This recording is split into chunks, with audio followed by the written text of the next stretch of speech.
Hi guys, welcome to Football Family Feuds, and I'm going to be talking about VAR. I was very critical about VAR yesterday. I had a bit of a rant. I'm not sure if it was coherent, but when you doing a match review straight after the match, you kind of get emotional, and so some of the things that I said, I don't know whether they made sense or not. I've had time to calm down now. I'm chilled, I'm zen. But it still grates me to see what happened yesterday. The injustice of it is just ridiculous.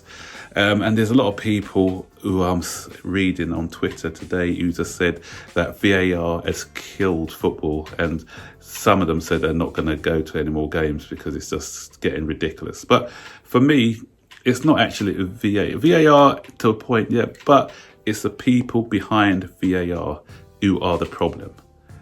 And this, for me, it just goes to show how corrupt some of the officiating actually is.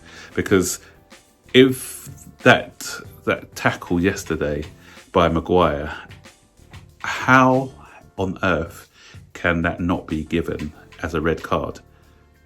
It's ridiculous. So I thought that's what VAR was brought in for. VAR was brought in case the referee missed something, they can pick it up. And if they didn't deem that to be a red card, every single person every single ex-professional, even ex-manager, ex-referees have come out and said that's a red card. So if you've got people saying that's a red card from every single, I haven't seen anyone who's come out and said no, that wasn't a red card. So over 1 million odd people cannot be wrong. So what is this guy doing in Stockley Park? What is he doing? And Anthony Taylor, I think he's got an agenda against Chelsea. And I don't want it to sound like blue tinted glasses and the world is against us or anything, but this guy's got form. He was the same one who refereed Chelsea against Tottenham Hotspurs. And what happens? Their goalkeeper takes out Alonso and he's given them a free kick. Luckily, we didn't have this clown who was in the VAR box yesterday in charge, because this time we had someone sensible in VAR who overturned the decision and gave us a penalty. Anthony Taylor again missed the Son kick out on Rudiger, but again we had someone sensible in VAR who made that decision. Yesterday we had another person from Manchester and Anthony Taylor from Manchester, which again, why are we having two people from Manchester refereeing a club who plays in Manchester? Even, and I'm not, as I said, they could be the most sincere, honest people, but it does bring up questions when you get dodgy decisions like yesterday. So why are the Premier League putting themselves in that situation so that people can question that decision making? There's many other places in the country where they could have got the referee from. So I just don't understand that decision at all. And I'm not sure if they're colluding together, but there were too many decisions yesterday. It was ridiculous. As I said, the most blatant one being the Harry Maguire one, but then you had the Willian one where he's got fouled. Anthony Taylor does nothing. We had the Kurt Zouma tackle, clean tackle. He gives him a yellow card for it. And obviously, when VAR have looked at the Azpilicueta one, he's been pushed before. It's Fred.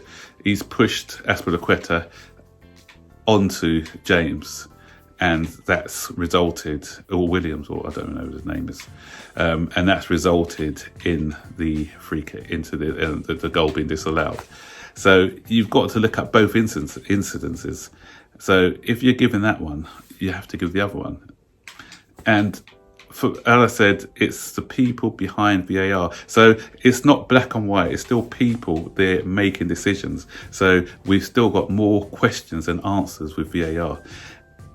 And as far as the penalties go, I've always been an advocate of the same rule of cricket. I'm not sure how many of you guys follow cricket, but with cricket, they have what they call the umpire's call. So if the umpire's given out, and the ball, and the other team appealed against it, and so when it goes upstairs, they have a look at it. If it's not out, the ball's clearly not hitting the wicket, then the decision is overturned.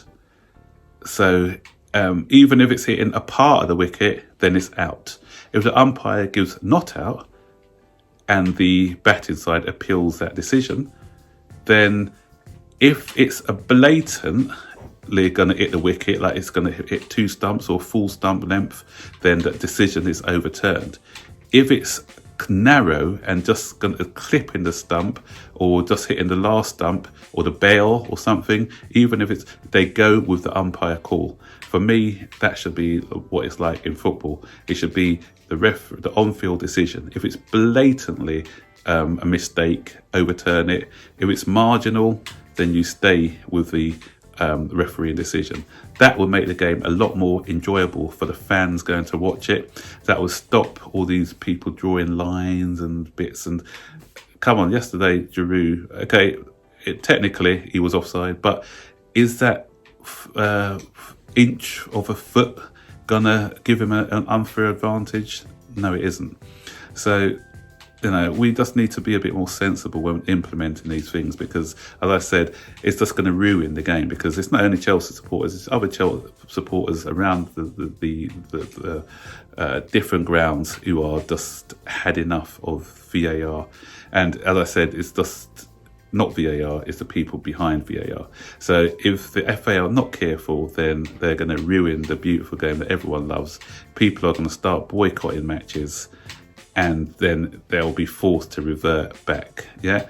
So VAR, as I said, it's a good idea in principle, but they need to start making adjustments to it to make the game enjoyable again, and for people to go back to watching the game and love it, and as I said, getting that love and enjoyment that they used to.